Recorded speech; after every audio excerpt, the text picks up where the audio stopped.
오늘 함께 읽은 말씀을 가지고 더 나은 믿음의 세대를 위하여, 더 나은 믿음의 세대를 위하여라는 제목으로 은혜를 나누겠습니다. 제가 청소년기에 조금 독특한 생각을 많이 하던 아이였던 것 같습니다. 예전에 한때 잠깐이긴 했지만 주변에서 저를 잘 이해하지 못하시는 어른들은 절마 저거 커갖고 뭐 되겠노?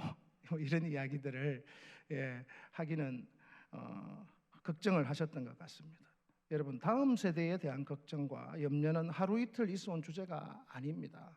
사실 수백 년, 수천 년 이상 됐습니다. 아마도 태초 이래 어른들은 항상 자녀들을 염려하고 걱정했을 것입니다.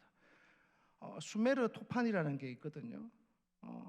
지금의 중동 지역이죠. 그러니까 고대 근동 지역에서 발견된 토판인데 약 7,000년 전쯤 기록이 쓰여져 있는 토판입니다. 흙에다가 쇠기 문자로 글을 써서 이렇게 새겨서 써놓았기 때문에, 근데 흙이 어떻게 그리 오래 남아있냐라는 그런 의문이 들잖아요. 근데 흙이 이제 물이 다 크나 습기가 생기면 시간이 또 지나면 뭉개지고 다 없어져 버릴 텐데, 그죠? 근데 어떤 한 마을에 불이 났습니다. 마을 전체에 불이 났는데 그 토판들이 흙 속에서 무더기로 발견됐습니다. 그 지역에서. 그래서 도자기가 이게 이제 뭉개져 있는 게 아니라 도자기처럼 잘 구워져서 보존이 되어 있던 것입니다. 그러던 바람에 너무나도 잘 보존되어서 지금까지도 상당수가 많이 남아있다고 하는데, 거기에 보면 촌지에 대한 이야기가 나옵니다. 이게 7,000년 전 이야기거든요. 거기에 보면 기원전 4,000년경쯤 되겠죠. 그러니까 사람들이 옷도 안 입고 살 것 같은 그런 시대잖아요. 근데 절대로 그렇지 않습니다. 우리가 상상하는 것 이상으로 사회의 조직이 갖추어져 있습니다. 도시가 있었습니다.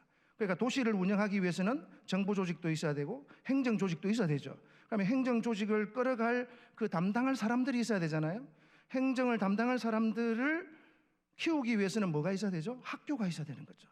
그래서 학교가 있었다는, 당연히 있어야 되는 거죠. 거기 토판에 보면 그렇게 오래된 토판이지만 어떤 학부모가 선생님을 초대해서 식사를 융숭히 대접하고는 부탁하는 말이 나옵니다. 이게 이제 촌지죠, 그죠? 먹여놓고 부탁을 하는 겁니다. 그 내용이 뭐냐 하면, 우리 애 좀 패주세요. 우리 애 좀 패서 인간 좀 만들어주세요. 이게 기록되어 있는 겁니다. 요즘 같으면 큰일 날 말이지만 사실 체벌을 금지하기 시작한 것은 그리 오래된 게 아닙니다.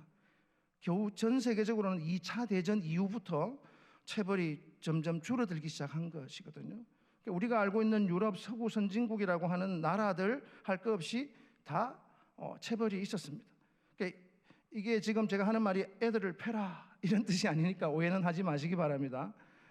이게 다음 세대에 대한 어른들의 시각이었다라는 거죠.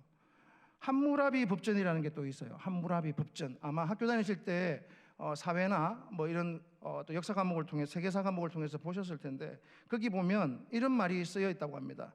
요즘 것들은 버릇이 없다, 이렇게 되어 있답니다. 저거 커서 뭐 되겠노 하는 말과 똑같은 말이죠, 그죠? 같은 류의 말입니다. 어떤 분은 이게 이집트 피라미드에 쓰여져 있더라 이렇게 말을 하는데, 제가 가보니까 없더라고요. 이번에 팀들 가셔서 그 이집트 피라미드 안에는 못 들어가 보셨잖아요, 그죠? 누군가가 그런 이야기를 했는데 그건 아니라고 합니다. 함무라비에 그렇게 적혀 있는데요, 그 법전에. 이게 지금부터 4,000년 전 이야기예요.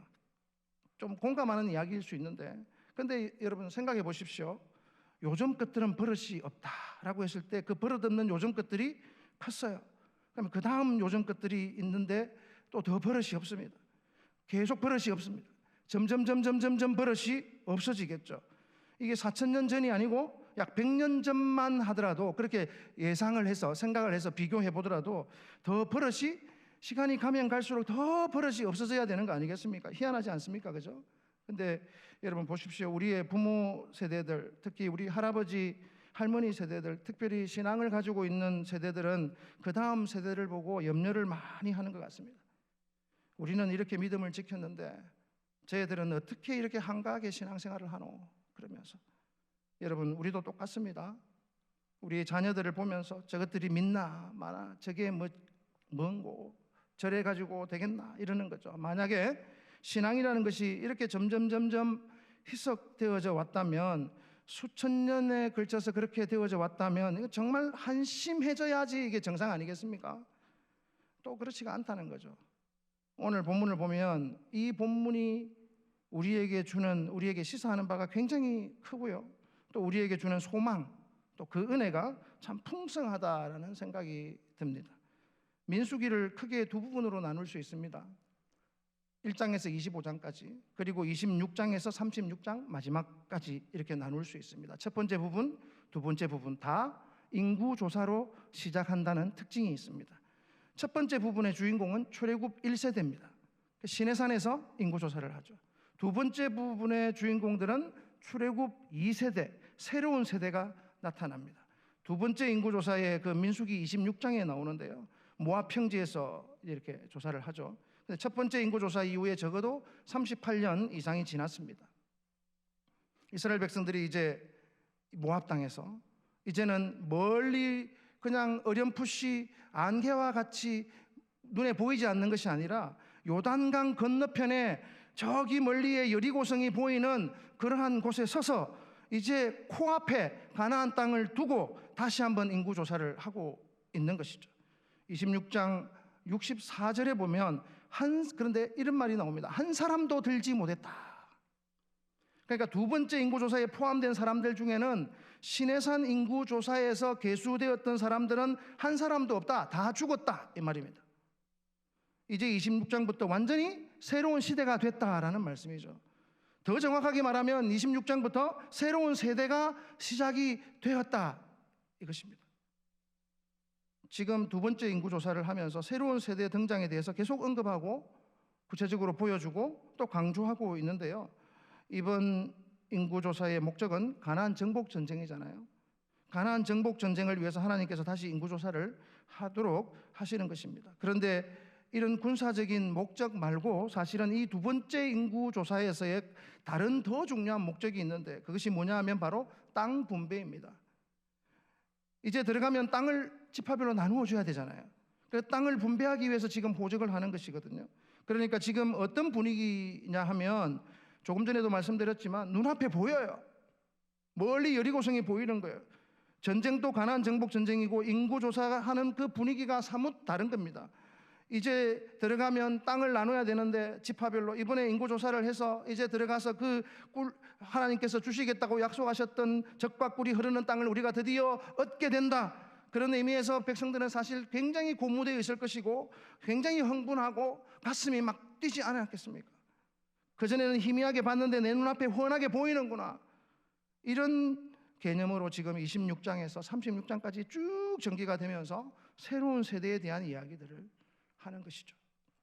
26장부터 마지막 36장까지가 민수기 후반부라 했는데 이 후반부의 시작과 끝을 장식하는 다음 세대, 새로운 세대 여성들이 등장합니다. 그들이 누구냐면 바로 슬로브핫의 5명의 딸입니다. 27장이 시작하자마자 이 슬로브핫 딸들에 관한 사건이 나오고요, 또 민수기 끝장인 36장에서 가보면 또 이 슬로브핫 딸들의 이야기가 나오면서 민수기가 마무리가 돼요. 그러니까 이 세대들의 이야기의 이 앞과 뒤를 슬로브핫의 딸들이 차지하고 있습니다. 이런 문학적인 구조를 아주 어려운 말로 수미쌍관이라고 이야기하나요? 그러니까 양쪽을 이제 마주하고 있는 거죠. 그러니까 이 앞과 뒤를 다 차지하고 있는 것입니다. 강조하는 거죠, 그렇죠? 그리고 사실 이뿐만 아니라 이 슬로브핫의 딸들의 이야기가 시작되기 전에, 이 사건이 등장하기 전에 인구조사 기록이 있는 26장에도 봐도 33절인데요, 이들에 대한 기록이 희한할 정도로 상세하게 다 이렇게 제시됩니다.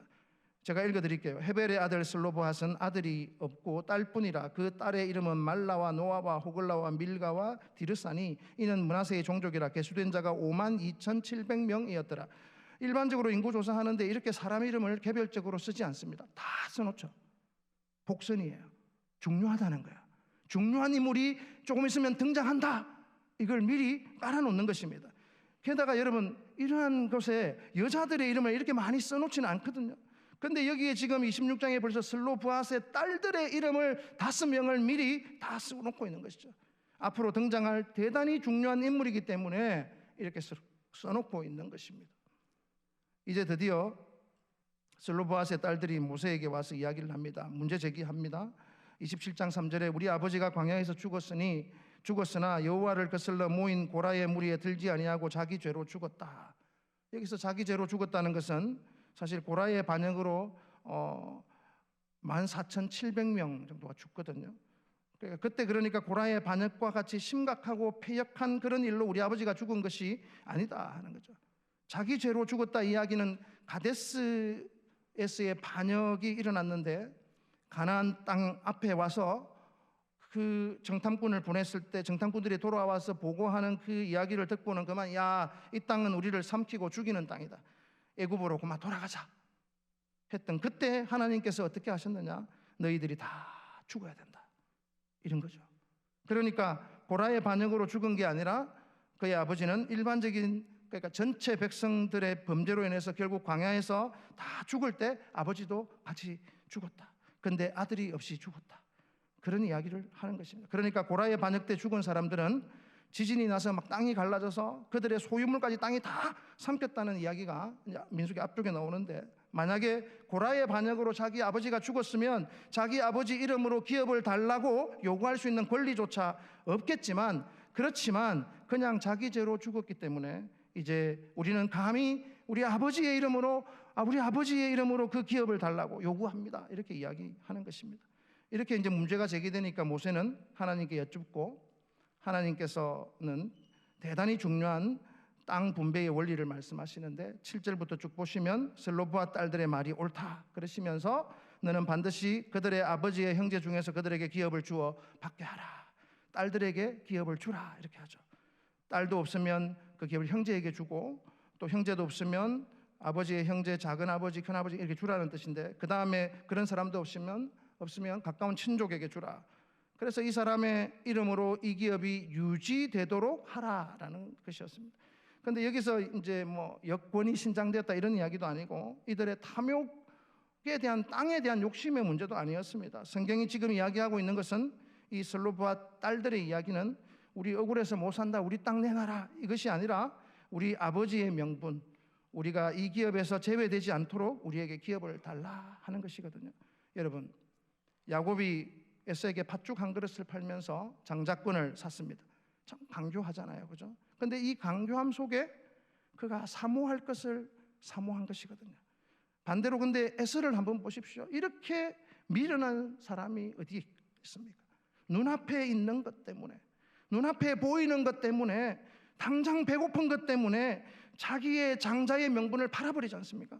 마치 이것은 우리의 그 하늘의 시민권을 이 세상 부와 맞바꾸는 것입니다. 이 세상의 명예와 이 세상의 헛되이 지나가는 영광들 따위로 그것을 바꾸어내는 것과 똑같은 어리석은 짓이라고 성경은 이야기하고 있는 것이죠. 그런데 지금 이 슬로보앗의 딸들이 보여주고 있는 모습이 어떻습니까? 우리가 적박꿀이 흐르는 그 땅, 우리에게 기업으로 주시는 그 땅, 하나님 아버지께서 주시는 그 땅을 우리가 기업으로 받겠습니다, 얻겠습니다. 마치 바울이 에베소서 1장 18절에서 기도했던 것처럼 너희 마음의 눈을 밝히사 그 부르심의 소망이 무엇이며 성도 안에서 그 기업의 영광의 풍성함이 무엇이며 이것을 보기를 원한다, 이렇게 기도했던 것처럼 슬로보앗의 딸들이 이것을 본 것입니다. 그 기업의 영광의 풍성함을 보았기 때문에 이것을 놓칠 수 없다라는 것이죠. 출애굽 1세대는 다 죽고 2세대를 다루는 민수기 26장 이하 이 시점에 1세대와 2세대를 민수기는 아주 적극적으로 이처럼 대조해 보여주고 있습니다. 슬로보앗을 포함해서 그 아버지 세대, 부모 세대들은 가나안 땅 코앞에까지 왔습니다. 12명의 정탐꾼을 보냈습니다. 그러나 거기서 돌아섰습니다. 이 땅에 들어갔다 우리 다 죽는다, 애굽으로 돌아가자. 가나안 땅 코앞에 백성들이 왔습니다. 갈렙과 여호수아는 어떻습니까? 들어가서 얻으면 됩니다. 들어가면 하나님께서 우리를 위해 싸우실 것입니다. 그런데 그 사람들은 어땠죠? 애굽으로 돌아가자. 그런데 이 슬로보앗의 딸들은 어떻게 합니까? 지금 저기 강을 건너면 이제 저기 들어가게 되고 이 땅 우리가 놓칠 수 없습니다, 약속의 땅 놓칠 수 없습니다 하고 고백하는 것입니다. 얼마나 대조적입니까? 민수기는 그것을 우리에게 굉장히 대조적으로 보여주고 있습니다. 그 부모 세대들은 불신함과 패역함과 불순종과 하나님께 배신을 했습니다. 그러나 이 자녀들의 세대가, 이 새로운 세대가 믿음과 소망으로 장래의 은혜를 바라보았고 그것을 요구하고 있는 것이죠. 사실 이것이 본문이 주는 가장 중요한 교훈이 바로 이것입니다. 한번 따라하겠습니다. 부모 세대보다 더 나은 믿음을 보여주는 다음 세대. 아멘이십니까? 여러분들은 이 말을 들으면 어떤 느낌이 드세요? 오늘 서론에서 제가 함무라비 법전 이야기를 했는데, 여러분 오늘 본문에 보면, 오늘 본문은 아니지만 앞에 보면 다음 세대에 대한 예시들이 나오는데 그 중에 고라의 반역죄에 대한 이야기가 나오면서 26장 11절에 보면 고라의 아들들은 죽지 아니하였더라 이렇게 나와요. 고라의 아들들은 죽지 않았대요. 그러면 후일에 이 사람들 고라의 그 패역한 엄청난 반역죄잖아요. 근데 그 아들들은 뭐가 됐습니까? 완전 망해야 되잖아요. 그죠? 근데 시편을 보시면 고라의 자손들의 시편, 고라의 자손들이 쓴 시편이 굉장히 많죠. 얼마나 큰 은혜입니까? 하나님께서는 고라의 아들들을 아버지의 반역에 가담치 않게 했을 뿐만 아니라 그들의 후손들이 성령의 영감을 받은 그 많은 시편을 썼다는 건 정말 놀라운 일입니다. 자녀들의 세대의 믿음이 부모 세대보다 더 나았다라는 이야기를 지금 하고 있는 것입니다. 이것뿐만 아니라 오늘 본문에 등장하는 슬로바앗의 딸들의 이야기를 다시 보면 가나안 집경에 하나님께서 주시는 땅에 다 왔다가 그거 안 받는다, 이거 나쁜 땅이다, 우리 죽는 땅이다, 그리고 다 돌아가겠다고 했던 그 부모 세대와는 달리 지금 이들은 자기들이 지금 들어가면 지금 딸들밖에 없으니까 땅을 못 받게 생겼잖아요. 그러니까 담대하게 모세에게 나가서 담대하게 요구하는 것입니다. 우리에게도 기업을 주옵소서, 우리에게도 기업을 주옵소서. 하나님의 약속과 하나님의 축복을, 그 풍성한 기업을 우리는 놓치고 싶지 않습니다. 얼마나 큰 은혜입니까? 늘 자녀들을 우리가 바라보면서 염려만 하고 걱정만 하는 부모들에게 오늘 이 말씀이 얼마나 큰 소망이 됩니까? 저와 여러분들도 역시 그렇게, 정말 그렇게 훌륭하진 않지만 하나님의 은혜가 우리를 붙잡고 있지 않습니까? 하나님의 선하심과 인자심이 정녕 나를 따르리니, 하나님의 선하심이 인자심이 우리를 바짝 추격하는 그 경찰차처럼, 예전에 제가 말씀드렸던 것처럼 거기서 우리는 빠져나갈 구멍이 없거든요. 하나님의 인자심과 선하심이 우리를 추격해오고 우리를 잡아넣기 위함이 아니라 우리를 보호하시고 우리를 에스코트하기 위해서 우리를 쫓아오는 그 은혜 때문에, 그 은혜로 인해 우리가 여기까지 온 것 아니겠습니까? 우리 자녀들도 마찬가지입니다. 우리의 자녀 세대들도 마찬가지입니다. 오늘 저는 이 본문을 보면서 하나님께서 우리 부모들의 세대에게 주시는 큰 소망이 있다, 이렇게 믿습니다. 오늘은 어버이 주일입니다. 하나님 앞에서 우리가 할 수 있는 것, 바로 그것은 은혜의 하나님 앞에 엎드려 정말 우리 자녀들의 세대, 다음 세대들의 그들 가운데 하나님께서 은혜 베푸시기를 축복하시기 바랍니다. 민수기 6장 24절에서 26절 그 말씀처럼 은혜 베푸시기를 기도하고 축복하시는 저와 여러분 다 되시기를 주님의 이름으로 축원합니다. 슬로브앗의 딸들이 우리 가운데에 일어나게 해 주십시오. 마치 모세가 시편 90편에서 기도했던 것처럼 주께서 행하신 일을 주의 종들에게 나타내시며 주의 영광을 그들의 자손에게 나타내소서, 주의 영광을 우리 자손들에게 나타내 주십시오. 이런 은혜를 구하는 것, 5월 가정의 달, 특별히 오늘 어버이 주일을 맞으면서 우리 어버이 된 모든 이들이 정말 우리 다음 세대를 위해서 이런 은혜를 구하며 축복하는 것이 우리가 할 수 있는 최고의 사명이라는 사실을 기억하시기 바랍니다. 이 주님의 약속의 말씀을 의지해서 우리 자녀들을 마음껏 축복하시는 은혜가 있는 그러한 의미 있는 어버이날, 어버이 주일 되시기를 주님의 이름으로 간절히 축원합니다. 이 시간 주신 말씀을 가지고 함께 합심해서 기도하며 나가기를 원합니다. 기도하며 나갑니다. 주여 하나님 아버지 감사합니다. 아버지 하나님 이 말씀을 우리 가슴에 새깁니다. 아버지 하나님, 우리 특별히 하나님께서 새로운 세대를 일으키시고 하나님 그들에게 은혜를 베푸시고 하나님 알게 하시고 하나님 그들로 하여금 기업의 영광의 그 풍성함에 눈을 뜨게 하여 주시옵소서. 그것을 바라보고 내게도 기업을 주옵소서 요청하는 그 슬로바앗의 딸들과 같은 믿음과 소망을 저희들에게도 허락하여 주시고 또한 저희의 자손들에게도 자녀손들에게도 아버지 하나님 그 축복을 부어주시기를 소원합니다. 저희보다 더 경건한 세대가 나타나게 하시고 우리보다 더 거룩한 세대가 일어나게 하여 주시고 저희보다 더 하나님 앞에 온 세상 앞에 인정받는 세대들 일어나게 하여 주시기를 간절히 소원합니다. 아버지 하나님, 우리가 염려하는 대신에 하나님께 소망을 두기를 원하오니 하나님, 하나님의 은혜의 자녀들을 맡기기를 원합니다. 하나님, 우리에게 부풀어 주신 그 놀라운 은혜와 같이 그 은혜로 우리 자녀 세대를 붙잡아 주시고 우리 손주들의 세대를 붙잡아 주시고 하나님께서 베푸시는 그런 은혜를 아버지 기대하며 나아가오니 역사하여 주시기를 소원합니다. 특별히 어버이 주일을 맞이하여서 우리가 또한 축복받는 대상이기도 하지만 우리가 또 무엇보다도 다음 세대를 향하여 아버지 하나님 민수기의 말씀 주신 말씀처럼 아버지 그들을 축복하고 하나님의 얼굴을 비춰 그들에게 비추어 주옵소서, 그들에게 은혜를 주옵소서, 그들을 지켜보아여 주옵소서 하는 아버지 놀라운 선포를 통하여 다음 세대를 아버지 축복하고 또 그들 주님 손에 맡겨드리는 저희들, 은혜의 손에 맡겨드리는 저희들 될 수 있도록 역사하여 주시옵소서. 살아계신 하나님 아버지 감사합니다. 오늘 주신 말씀을 통하여서 저희들이 염려하는 대신에 하나님께 소망을 두고 특별히 우리 다음 세대 자녀들을, 새로운 세대들을 주님의 은혜의 손에 맡기기를 원합니다.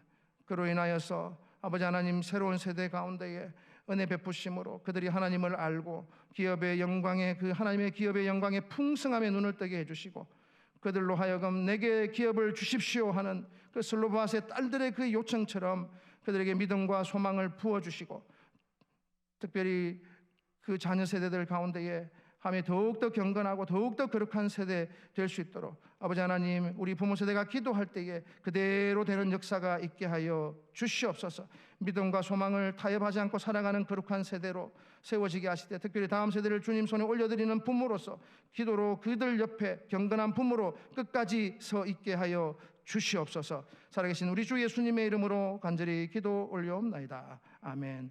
지금은 우리 주 예수 그리스도의 크신 은혜와 아버지 하나님의 사랑과 성령님의 감화 감동 교통하심이 거룩한 세대가 일어나게 하여 주옵소서.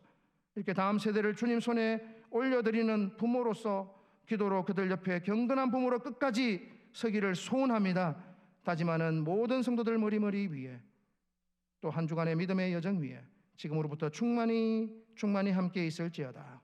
아멘.